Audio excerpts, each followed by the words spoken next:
From Houston, Texas, and around the world, it's time to get your champagne wishes and caviar dreams. Welcome inside the Hall of Fame. Now, can you dig that?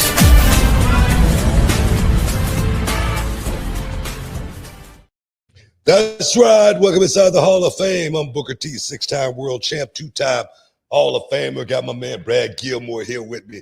As always, want to thank the people for stepping inside the Hall of Fame, getting your champagne wishes, caviar dreams. Man, I got my voice back. It feels good, too. I thought I was going to have to go to the hospital. To the emergency room, man. I'm serious. I'm like, what is going on, man? Am I losing my voice? It's almost, man, that's the one thing, man. That's the one tool. That's one tool that's taking me through this next chapter. I'm like, I cannot lose that.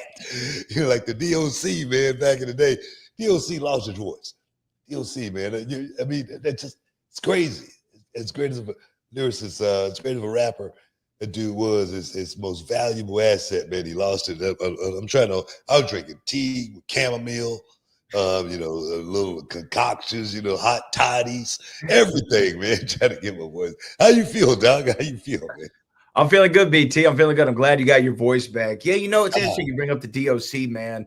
DOC from Dallas, Texas, instrumental in putting on the Chronic album with Dr. Dre and Snoop Dogg. And I was just listening to a thing with Nori, N-O-R-E, on Drink Champs. He had Nelly on, and they were saying that the DOC is like one of the great what-ifs. Oh, man, no doubt, man. Seriously, talking about greatest rappers of all times.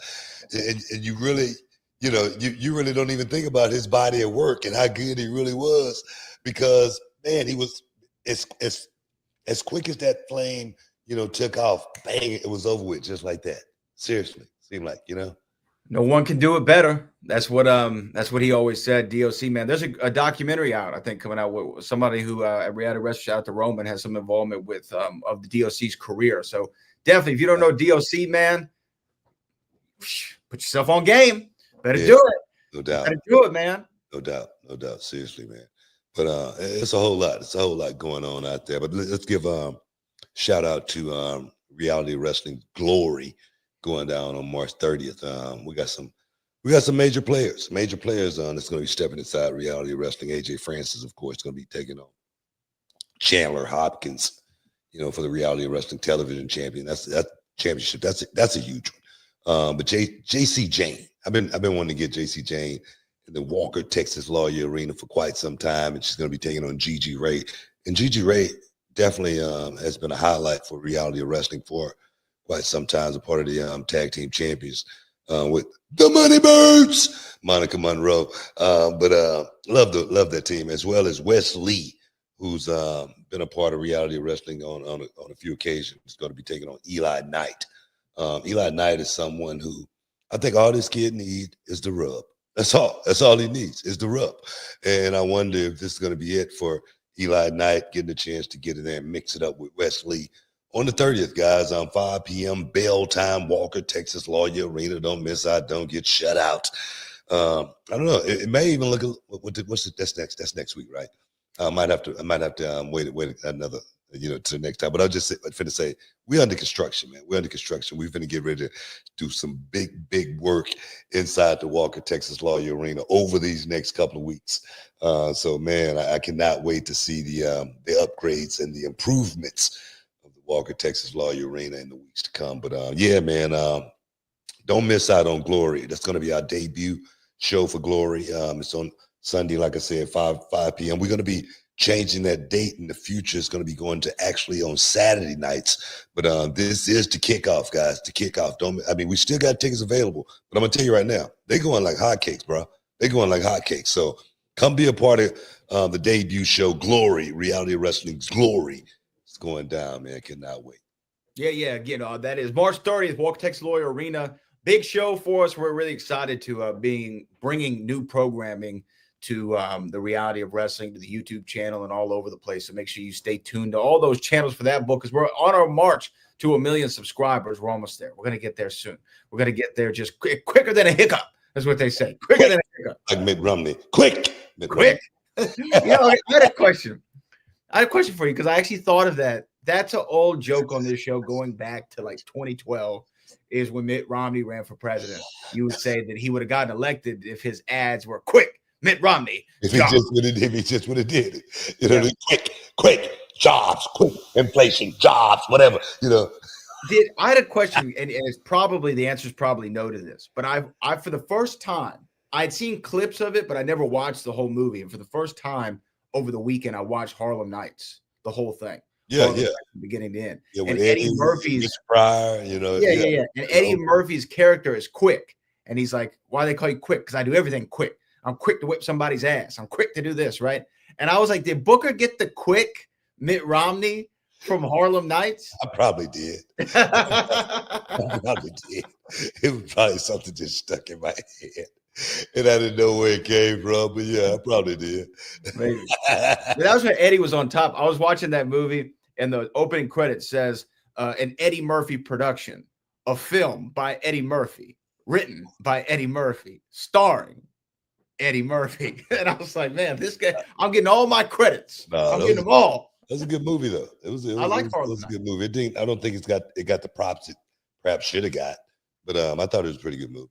Oh, I mean, it's him, Pryor, Red Fox, right there. You got 3 generations of great comics, and then I mean, if you've never seen Harlem Nights, it came out in a year though where it was 89, where so many other big movies came out that year. I think it just got lost. That might have been it. Yeah, that might have been it. Yeah, it just got lost in the shuffle. But it's a really good one. You should definitely check it out if you've never seen Harlem Nights. But you know what? Speaking of Harlem Nights, you were in New York City last week, man. It was a huge night. Yeah, Madison Square Garden theater, and I tell you, the first time that I had ever been in the theater side of Madison Square Garden, always we were in the big venue. But I tell you, man, I watched boxing for so many years from that venue. The lights up top, you know what I mean? Always had a great ambiance. And to be inside of that theater, man, it was so freaking awesome to sit there ringside and watch the guys go out there and do their thing, man. It was so freaking awesome. And I tell you, from match 1 all the way to the end was bangers, man. Nothing but bangers. Everybody went out there, showed up and showed out. And what a show, man. What a show. It was great to be in New York City. Give my homeboy Mike Taub big shout out because he sent the limo to pick me up. I didn't have to deal with the traffic, you know, in New York City. I didn't have to think about getting some grub or anything like that, man. Everything was taken care of for your boy. But appreciate you, Mike, for hooking me up. That's a 30-year relationship.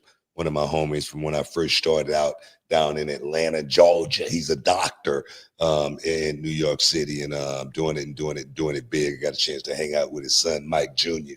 So, man, I had a great time in New York City this time, bro. Seriously. Well, that's awesome. I want to kind of hear more of what you thought of some of the outcomes of the show, especially the main event, you know, between Julia and Stephanie Vauquer. Stephanie Vauquer standing tall now in NXT.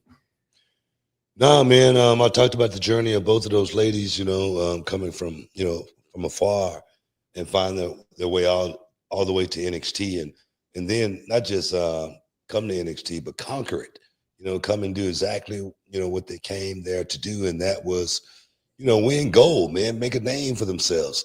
And now Stephanie Vauquer, you know, she's on top of the world right now. But Julia, man, take nothing away from her as well. I mean, she's a star, man. Put her on the main roster. You know, do whatever with it. She's definitely going to be a standout here in the WWE for quite some time, you know. So I think overall, literally, like I say, from top to bottom, I feel like overall everybody won on that show. Everybody won. Everybody got a rub on that show and definitely can move to the next plateau. Yeah, well, I know we're coming up against a break. I got some more questions for you about that MSG show, though. Yeah, man. I mean, I thought we got about another minute. Oh, okay. Well, let me ask you then. Let me ask you this. Your guy Moose, you've been pushing for this for a while, for Moose to be a part of the WWE world, and he and Obafemi, MSG, Madison Square Garden Theater. You can't get much bigger than that. How did you feel to see Moose and Oba out there? Well, we got 1 minute exactly to answer this, and the thing is, I'm gonna answer it on the way back, on the back end. I want you to answer as far as what you thought about Moose in his performance. Man, I thought Moose did what he was supposed to do, and he knew his assignment. And you know what was awesome is when he came out for his entrance, it felt like a big fight, and it almost made me think, because they're such big guys, Oba and Moose. It kind of made me miss that era a little bit. It felt like it was a match from an era or a generation prior, not a whole bunch of, crazy athleticism, although there was some, but it was just two big dudes, as you always say, no bread, no water, just meat, going out there and getting the job done in the square circle. And it felt like, you mentioned those boxing matches you saw in MSG. That's kind of what this felt like. It felt like a big fight. Yeah. And I thought that it was awesome. So shout out to Moose, in my opinion. Big shout out. But we're going to take a break, guys. Stick around. You're in the Hall of Fame, man. We'll be back in a minute. Fellas, let's talk about confidence. The kind of confidence that counts when it's time to step up and deliver. And that's where Blue Chew comes in. Blue Chew is the original brand offering chewable tablets designed to help men achieve stronger, harder, and longer-lasting erections. We're talking about getting in the game and staying in it. And you know what they say, man. If you stay ready, you ain't got to get ready. And with Blue Chew, you can take these chewables anytime, day or night. So you're always good to go when the opportunity strikes. And the best part, the entire process is done online. No doctor's visits, no awkward conversations, no waiting in line at a pharmacy. Ooh, yeah. And Blue Chew is putting their money where their mouth is, offering you a whole month for free. It's simple. You sign up at BlueChew.com and consult with one of their licensed medical providers, and once approved, you'll receive your prescription delivered discreetly right to your door, made in the USA and ready to go when you are. Now, Brad, let's get real. Does it work, man? They'll mistake you for a soldier at full salute. You'll be pitching a tent like a true Eagle Scout, man. Blue Chew won't stop until every man is bricked up like a brick house. That's the mission, dog. And listen, confidence is key, especially when you're all bricked up. There's nothing sexier than a man who's ready to go. And at BlueChew.com, they can help bring that energy when it matters most. Don't miss out on what could be the best night of your life. Make life easier by getting harder. Discover your options at BlueChew.com, and we've got a deal just for our listeners. Try your first month absolutely free. Visit BlueChew.com, use the promo code Booker, and there's more details and important safety information. And as always, we thank Blue Chew for sponsoring the Hall of Fame podcast. Oh, yeah, man. Welcome back inside the Hall of Fame. I'm glad you had that last paragraph. Nothing sexier than a man. Every time I hear it, I start laughing. All bricked up.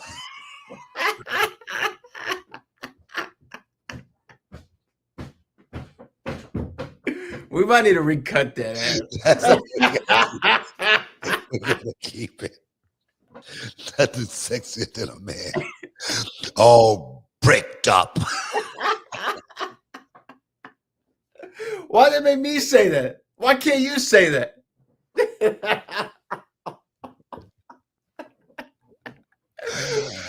Oh my God. That's awful. Welcome back inside the Hall of Fame. We talking about Madison Square Garden. We talking about Moose making his NXT debut against. Wait. Moose had nothing to do with the commercial, by the way. Like, those are two separate. When I'm talking about Moose in the commercial, we're talking about Moose at Madison Square Garden. Oh man, Moose is bricked up.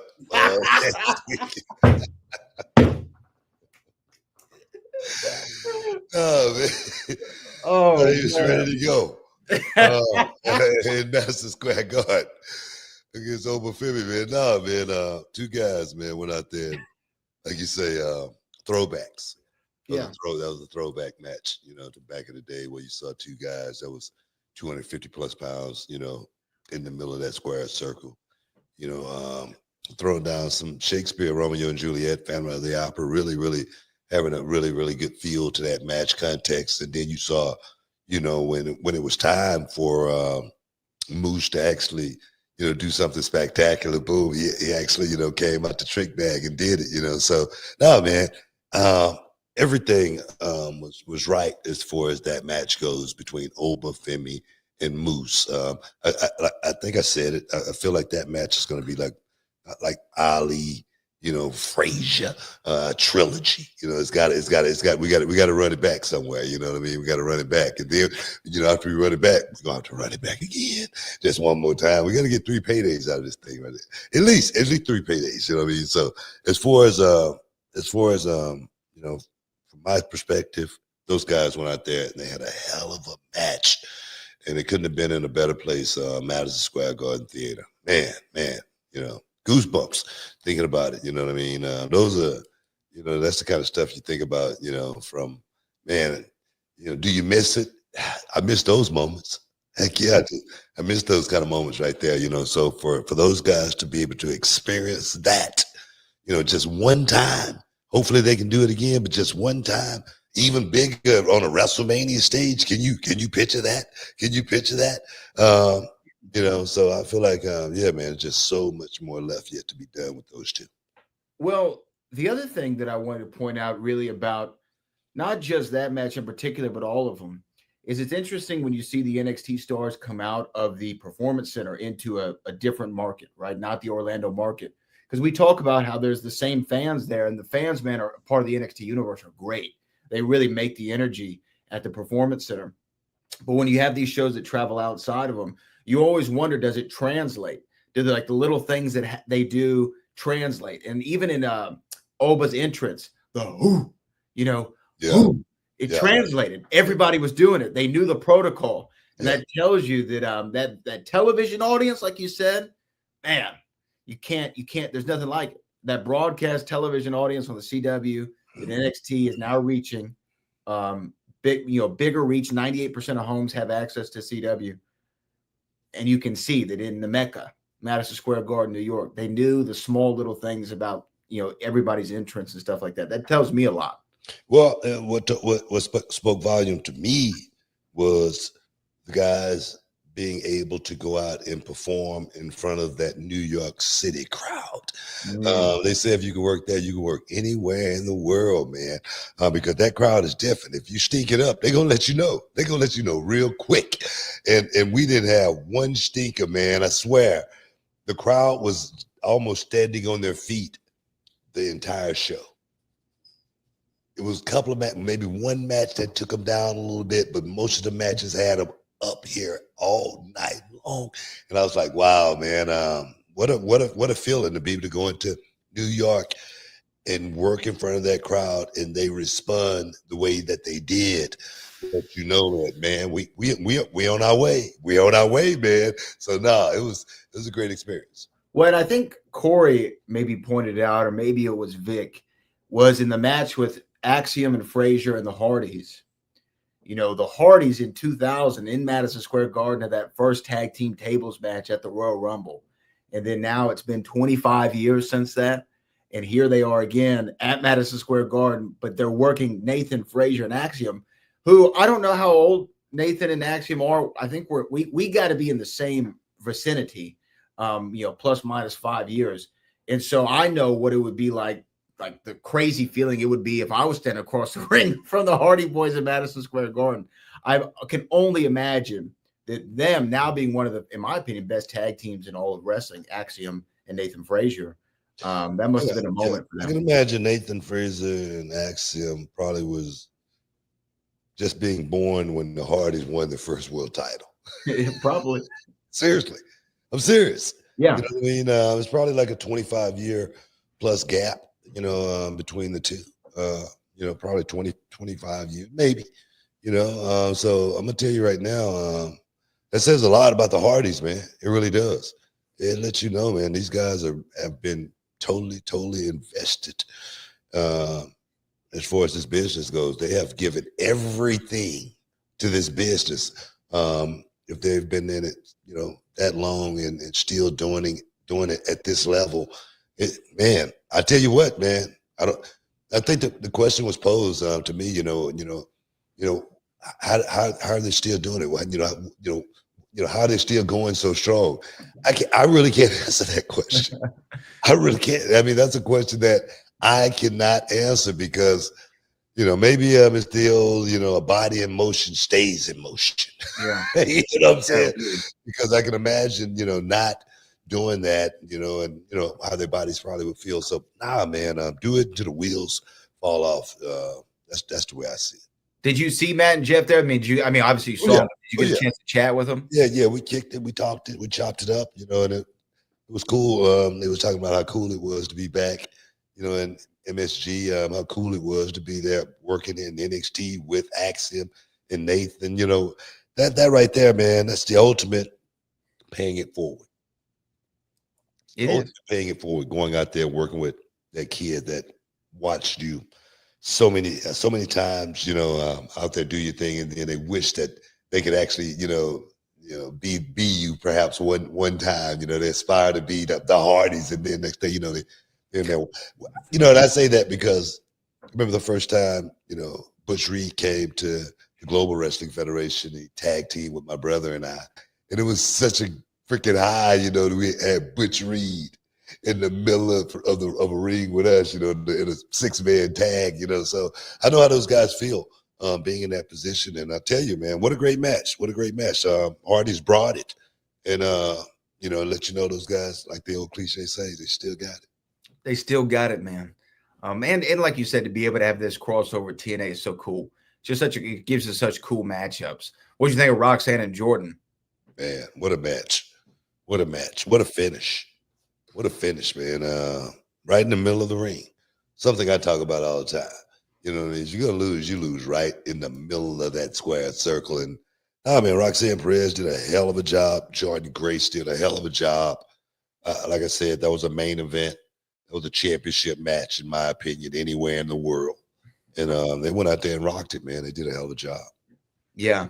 Yeah, it had another feel to it. Jordan Grace has a presence. There's no doubt about it. Obviously Roxanne is Roxanne, and she's going to go on to do great things on the main roster, as we already saw at the Elimination Chamber. But this one felt awesome. And, and it just continues the trend of wrestling right now. I even saw wrestling at a big presence at South by Southwest. What's his name? Zilla Fatu was there with the Hardys, and I saw that Jeff Hardy painted Zilla's face up like Umaga and things like that. So it was like a cool moment right now, and it's just cool to see wrestling just bigger than it's ever been. Right now going into WrestleMania in Vegas. Can you imagine? We better not put out an APB too much on B1. We need to stop talking about it. I know I just brought it up, but we need to stop talking about it so that. Why you keep bringing it up there? Why you keep bringing it up? I'm gonna tell you, bro, it's gonna be so loud. I'm about to be bricked up at B1. I'm going in early, man. I'm gonna get in. I think I'm gonna get in early Wednesday. And just make a week out of it. Yeah. And I got a lot of things to do. A lot of things to do in Las Vegas, baby. Oh yeah. Stay up all night and stay up just a little bit longer. That's the way it's gonna be in Vegas, dog. I can't wait. I'm giddy. You know what I mean? Let me get some of that blue chew before I get out there, too. Hey, stick around, guys. You're in the Hall of Fame. We're going to be bricked up in Vegas. We'll be back in a minute. Hey, this is Booker T, 6-time world champ, 2-time Hall of Fame. I got something for you guys, man. Look, when I was a kid, man, cereal was my jam. But now, since I'm a grown man, I'm looking for something that gives me more than just a sugar rush and carbs, man. That's when I found Magic Spoon. Look, it's a cereal that gives you the taste of your childhood favorites, but without sugar and packed with tons of protein. And if you're already a fan of Magic Spoon, then you need to listen up to this, because I've got some big news. Magic Spoon has taken that amazing cereal that we all love and turned it into high-protein treats. These new treats are light, they're crispy, and they become my go-to snack, especially before or even after the gym. Yeah, man, every serving of Magic Spoon cereal has 13 grams of protein, 0 grams of sugar, and only 4 grams of net carb. That fruity and cocoa flavor are the classic ones, but there's a whole lot more to try, man. And those new treats, they've got 12 grams of protein and come in flavors like marshmallow and chocolatey peanut butter. Perfect when you're on the go or you need a quick snack to fuel up before that workout. Yeah, man, I keep a box in my gym bag, but it's a great late night snack as well. Those treats have that crispy texture, great taste, and the macros that make you feel good about eating them. So Magic Spoon's bringing back those nostalgic flavors, but without all the stuff that we don't want. So if you want to try it for yourself and get $5 off your next order, go to magicspoon.com/HOF. That's magicspoon.com/HOF. Or you can even find it on Amazon or in your nearest grocery store. That's magicspoon.com/HOF for $5 off. Magic Spoon, hold on to the dream. Boom, welcome back inside the Hall of Fame, man. Want to let everybody know to keep checking your boy out every Sunday night on WWE LFG. Taking over the show, man. I'm taking over. Kicking ass at the same time. I got a hell of a team.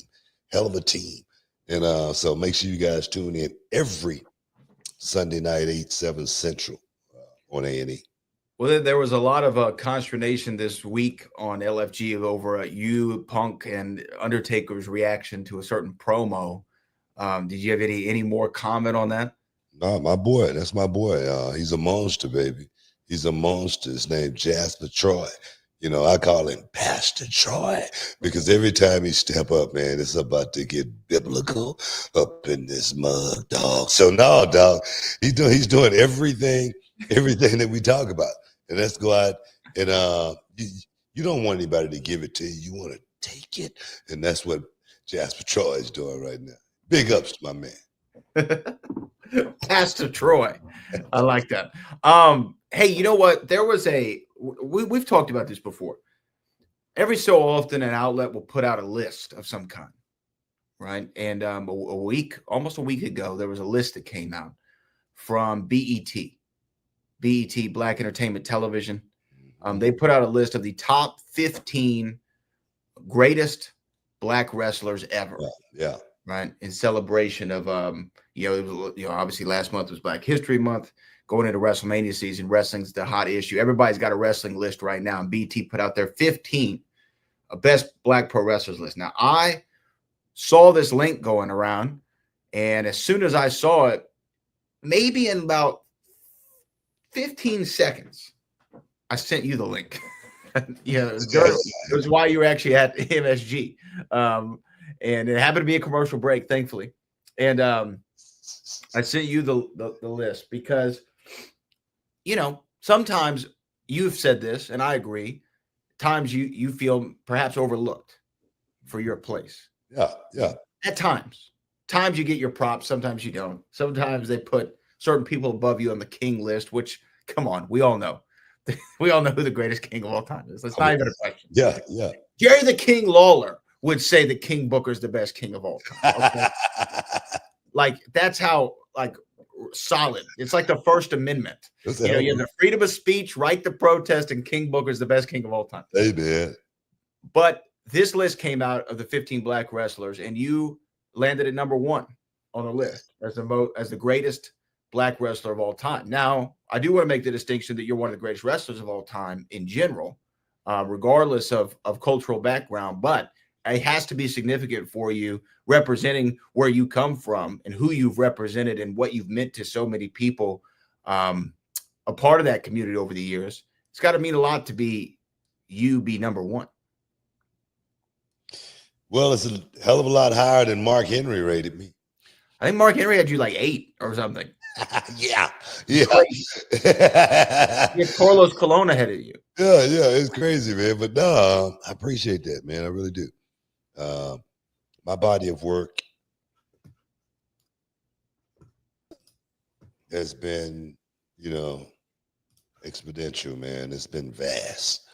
And I'm still working my butt off to, make sure this next generation, find their way through this journey as well. It's not easy. There's so many pitfalls and so many holes and bumps in the road. You can landmines you can, fall on, so I'm trying to, let these young guys see how you could be really, really successful in this business. But think about parlaying that success into whatever you're going to do next. I think that's what's really, really important. But for me, the journey was always going to work, putting my boots and my hard hat on.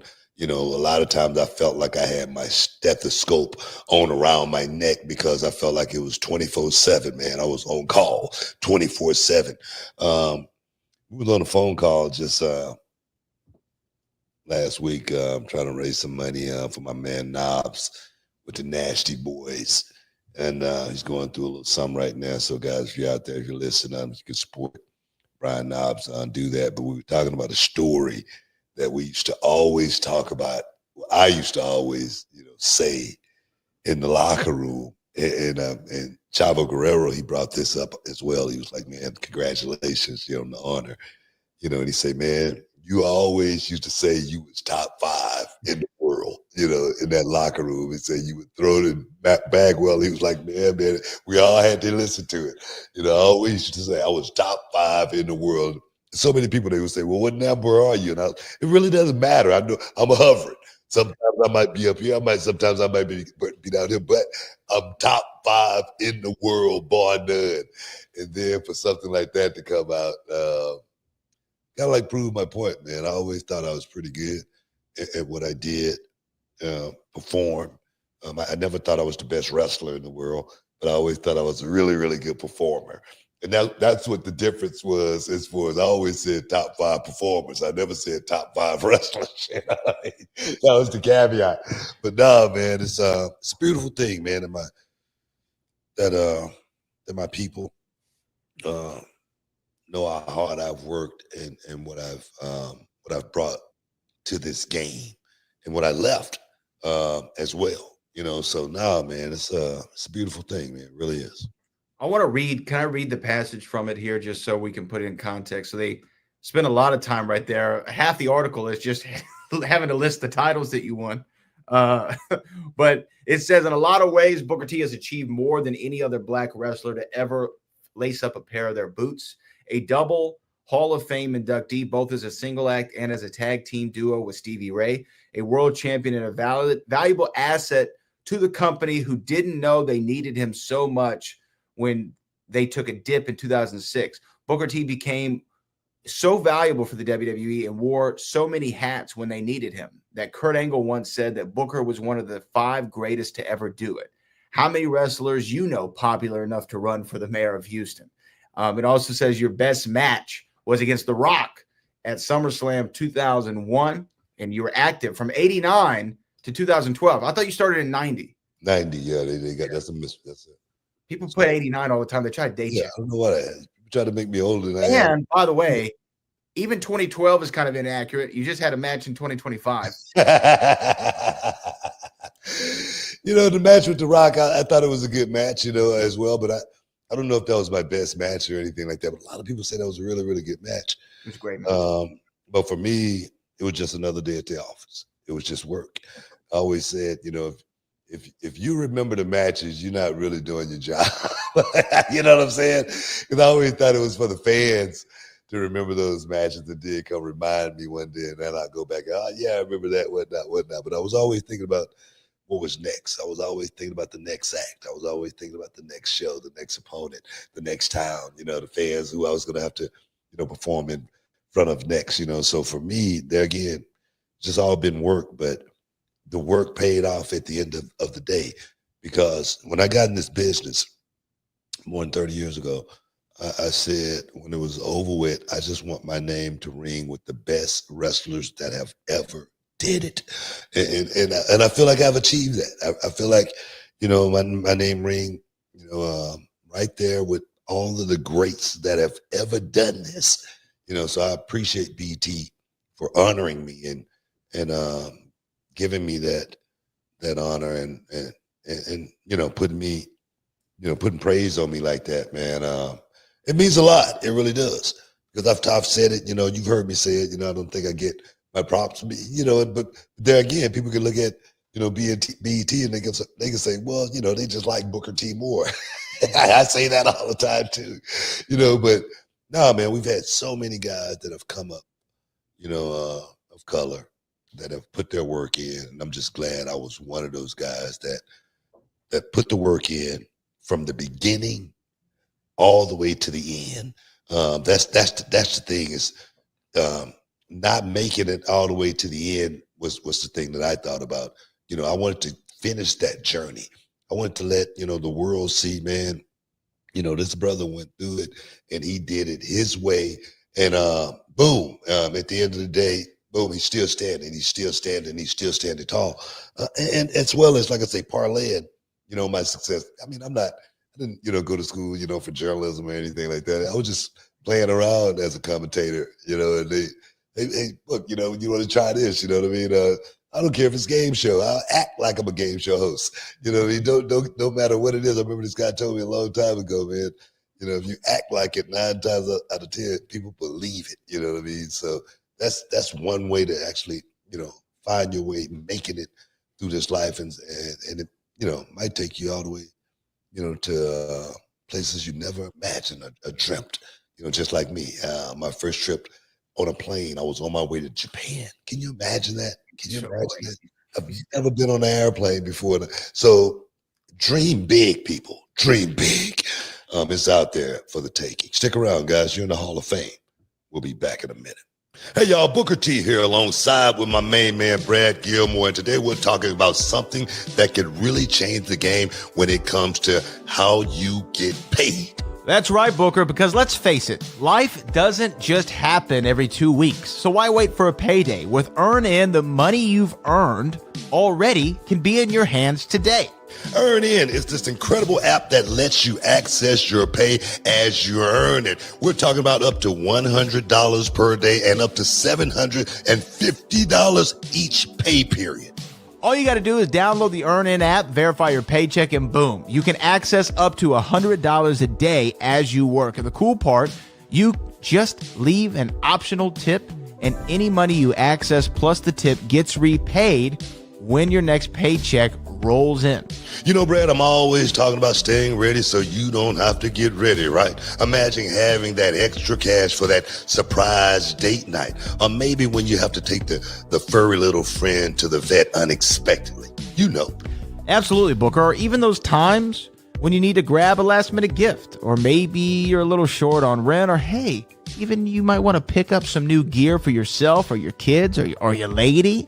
Folks, make EarnIn part of your financial playbook. Join over 3.5 million customers who are finding financial stability and peace of mind thanks to EarnIn. So don't wait around for a payday. Get your money when you need it and take control of your finances. Download EarnIn today and experience what it's like to access pay on your terms. Get started with EarnIn now and join the millions who are getting their pay their way. It's time to EarnIn, not just earn. Check it out, man. Boom. Welcome back inside the Hall of Fame. But yeah, man. Like I say, BT, keep them coming, man. Keep the honors coming. Oh, man. I know, I started to send Devon a copy. Make sure he got it. I'll go send one to Mark Henry. Make sure he got it. Mark was on the list. Mark was on the list. Mark was on the list. Yeah. Mark deserves why don't we go through the list for a second? Should we go through it? Let's just do it. Let's see who's on the list. All right, so let's go from 15. Let's start at 15. Because I will say this list had a couple surprises for me. Okay, number 15, Jazz. Number 14, Shelton Benjamin. 13, Naomi. 12, Jacqueline. 11, Big E. 10, Devon made the cut. 10, Devon Dudley. Devon made the cut? Yeah. You gotta be kidding me. You're starting to like this list less, huh? Number 9 is the wonderful Bianca Belair. Number 8, Bobby Lashley. Number 7, Ron Simmons. Number 6, JYD. Number 5, Sasha Banks. Number 4, Mark Henry. Number 3, Kofi Kingston. Number 2, Dwayne The Rock Johnson. And number 1, Booker T. Anything stand out to you as look, there's no big cat or any lad I know. And I'm trying to think if there's anybody else. Bobo Brazil is a name that gets thrown out a lot for what he did for the business. Hacksaw isn't on there. Butch Reed. There's a few names that you could maybe potentially throw in there in that top 15 mix. I thought JYD would be a little higher, and and Ron would be a little bit higher as well. Yeah, just those two guys. Just because I know I wouldn't be here without both of those guys. In a sense, I'm serious. JYD was that guy that I watched when I was a kid. And man, I idolized him. I was like, wow, he was the guy. He was our Superman as far as wrestlers go, as far as black wrestlers. He was the guy. And Ron Simmons, being the first black world champion in WCW, and me having so many moments with Ron, so many times off camera with Ron Simmons, where he was just schooling me to the game, dropping knowledge on me, and getting me prepared for what was next. I mean, I perhaps Ron was getting me ready to become world champion, and I didn't even know it. I swear to God, because he used to just be giving me those little nuggets all the time, man. It would just be him and I, and he would just be spitting game to me, and man, that's why I feel like somebody like Ron definitely should be a little bit higher on the card because he does so much. And to me, also, there's an omission of Ron Killings.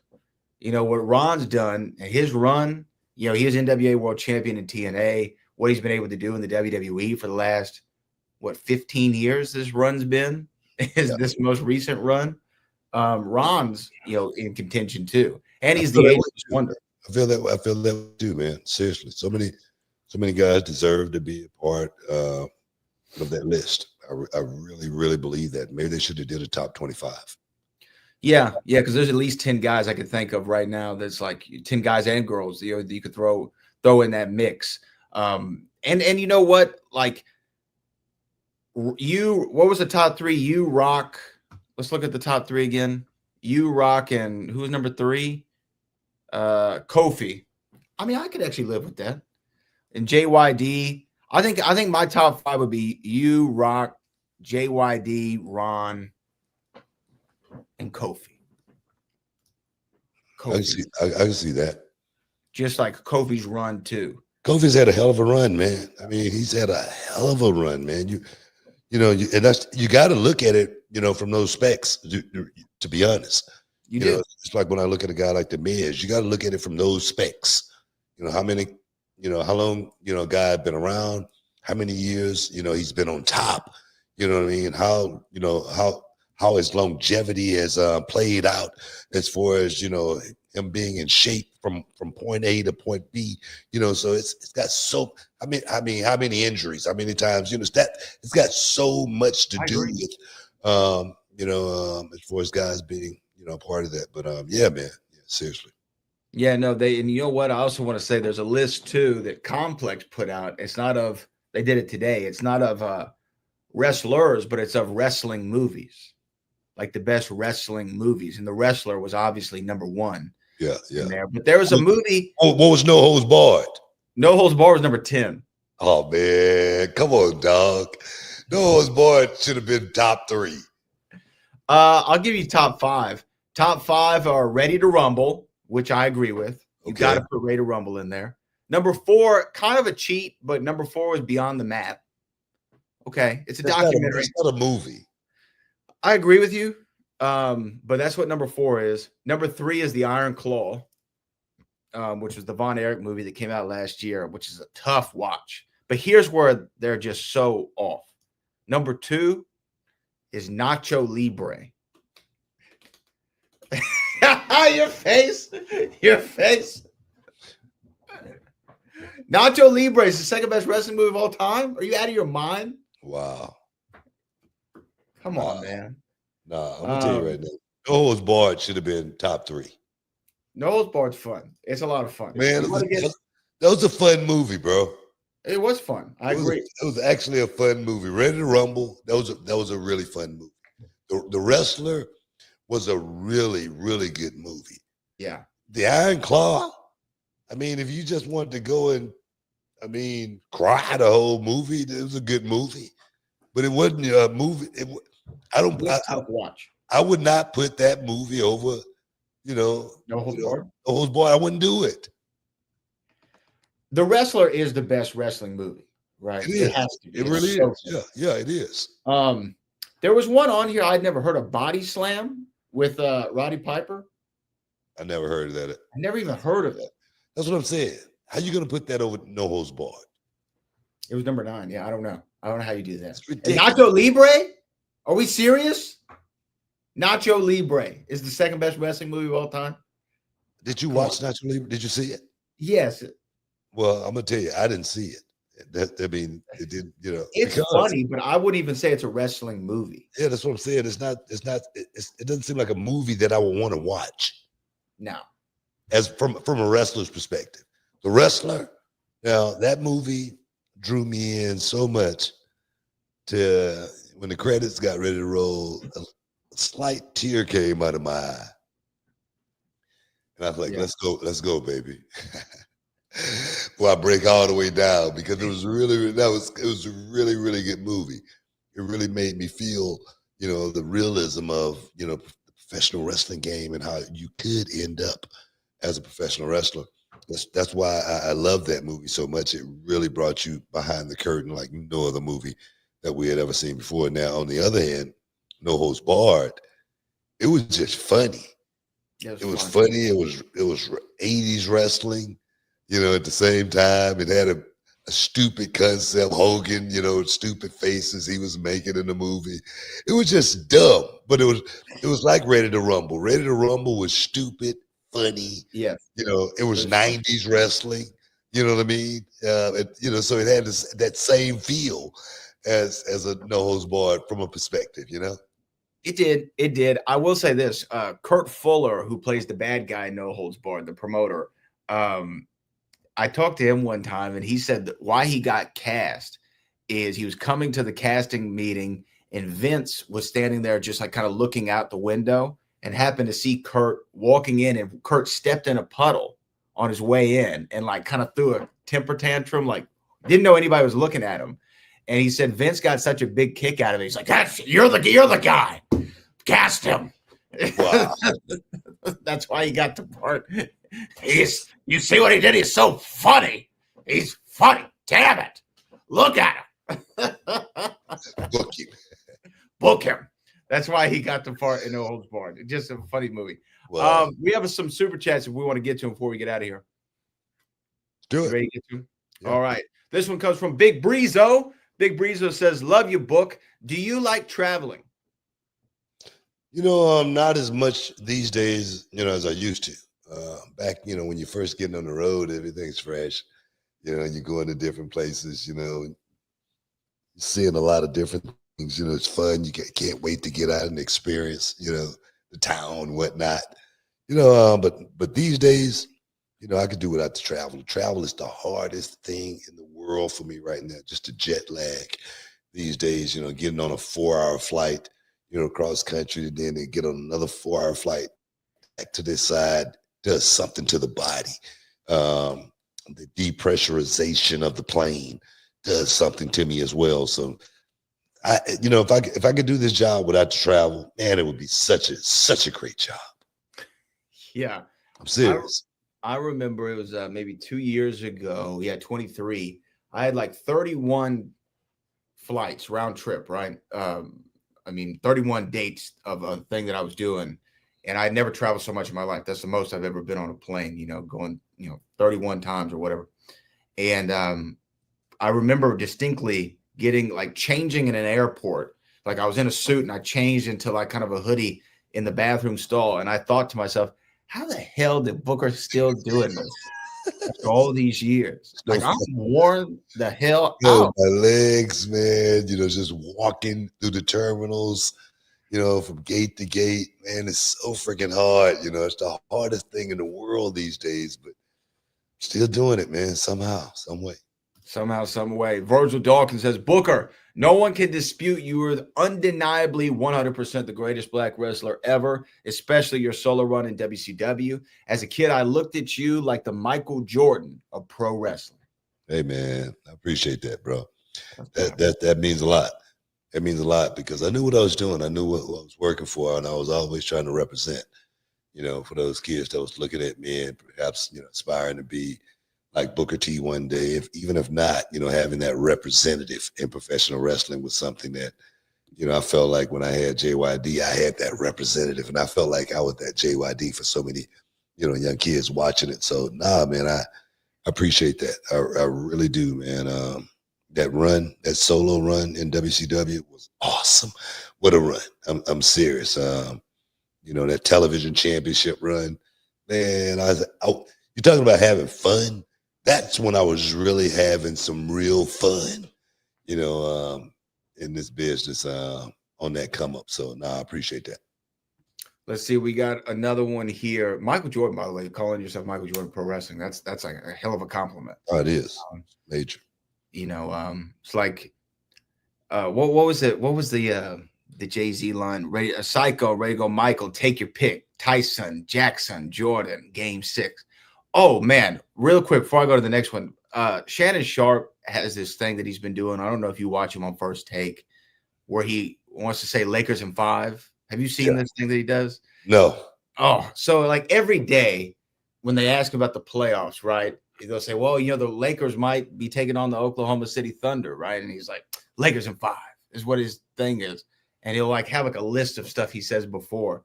Today he was hilarious, man. He goes, I don't care if it's the Thumble, I don't care if it's the Thunder, a Boost Mobile bundle, or the WWE Royal Rumble. Lakers in 5. That's what I don't know what it's about, but it's just hilarious. And it reminds me because he does the 5 every time I see it. So I don't know what talk to him about that. I have to have a conversation. Yeah. Alex Cosentino says, Booker, I got some major problems with your 2K25 rating. 85 is solid, but how the hell is Sandman 86? Don't even get me started with your 01 Booker being a 77. You were literally a double champ. Who makes up these ratings? Somebody who's an idiot. You know what? 77, that's way off the mark. 85. 01? 77 and 01? Yeah. That's way off the mark. But there again, it's whether they like you or not. A lot of times, it can be personal. It's a personal thing. Sometimes that's just the way it is. 85. What? You being 85 and the Sandman being 86 is mad disrespect. You know what? It is. It really is on so many levels. Sandman either. No. On so many levels. But one thing about my character at 85, it normally can beat everybody on the roster. One X kick is all it takes. 85% normally can beat everybody on the roster. So don't worry about it. Just go. So I haven't played a WWE game in several years, but I'm now tempted to get 2K25 just to like see why is 01 Booker T a 77? Like that it actually doesn't make sense because 01, when you came in, I was dual champion. You were dual champion. You were main event SummerSlam. This is like I should have been no less than 90% in 01. Book, in that 2-year span, you had a program with The Rock, Steve Austin, and Triple H.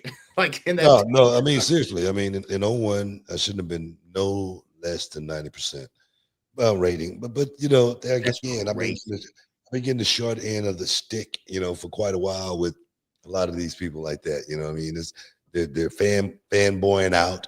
They vote for their favorite wrestlers, not the best. The thing is, look. I get it. All right. You remember that year? It was maybe 6 or 7 years ago. They left you out of the game one year. Yeah. Remember that? And there was such an outcry on social and from the fans. Like now you've never been left out of the game again. And like you've had multiple versions of yourself in each game. But an 85 and a 77 is mad. Hey, look, bro, just send me the check. I feel you. Yeah, just send me the check. Yeah. Super Friday says, Hulk Hogan, we coming for you. Okay, well, that's fine. Man, that chat, man, in the NXT arena has gone viral. Now it's everywhere. Everywhere we go, they say that. I'm like, where did this come from? Who started this? I didn't start it. You know what I mean? Well, maybe I did. But I'm not. You did start it. I'm not the one who's continuing it, So guys, give me a break on the Hulk Hogan. We coming for you, all right? Oh man, Hogan had a rough weekend. I don't know if you saw that, bro. He's having a rough senior life. No, yeah. Senior life. Yeah. You know what I mean? That's they call him the what do they call him now? MAGA maniac or something. MAGA mania, brother, running wild. Hogan had a rough weekend. Y'all can look it up yourself. He's a coach, but he had a rough weekend. Yeah. Super Friday says many wrestling fans today don't know the match rules. I think it would help WWE if they publish a standard match rules book on their website. Then we can boo the heels and when they break the rules. You know what? I actually kind of understand what Super Friday's saying. Because when I will say this, can I say this? I didn't know the longest time when I was a kid that you had to hold the tag rope. I used to think that somebody didn't like tie it all the way. And I'm like, why didn't they tie this rope? So the tag rope, the 10 count, the 5 count. I'm not saying you got to publish the rules, but a reminder to the fans who might be tuning in at a young age isn't a bad idea. You know what? I'm not going to disagree with you. I normally would find a reason to disagree. Okay, but I'm serious on this one. I gotta agree with you. I gotta agree with you because the 5 count is very, very important. Sometimes we overlook that. The 10 count, some people may not know exactly what that means. You know what I mean? Actually throwing a person over the top rope. What is the rule? So having used to be a DQ. It used to be a long time ago. That rule went out, I don't know, 40 years ago. 30, at least 30 years. Yeah. More than 30 years. Whenever Bill Watts, whenever he didn't have the book anymore, right? Like as soon as Bill Watts got him out of there, they stopped that rule. But yeah, I mean, some of those though, honestly, when you think about it, like not going over the top rope, like remember they used to count when you were up on the turnbuckle. Yeah. You couldn't be on the turnbuckle. Like for a high flying move, you're not supposed to be up there. Hey, well, I'm counting you. 1, 2. In and out from the guys, making the tag, coming in the ring and getting out. It's normally a 5-second rule. AEW has changed that to an unlimited amount of time. To a 5-hour rule. You can just stay in on the tag now. And the guy on the outside, he just stay there and watch. Those are all our super chats for the day. We appreciate everybody for hanging out with us in the Hall of Fame. The 5-hour count in AEW is what we're going to call that. Oh, my God, man. They're changing the whole name of the game. I think that's what they're trying to do. But that's another story. We got to get up out of here, man. I want to thank everybody for stepping inside the Hall of Fame, getting your champagne wishes, caviar dreams, man. Make sure y'all check me out tomorrow on NXT on the CW as well. Me and my boy Vic going to be controlling the control room. My man Corey Graves, he's in Belgium right now. I'm doing some stuff with Monday Night Raw. Glad to see Corey Graves get his feet back in the game. But man, I want to thank you guys again for stepping in with me. As always, Brad, for the heavy lifting and getting the job done. And until next time, peace. We love you. We out.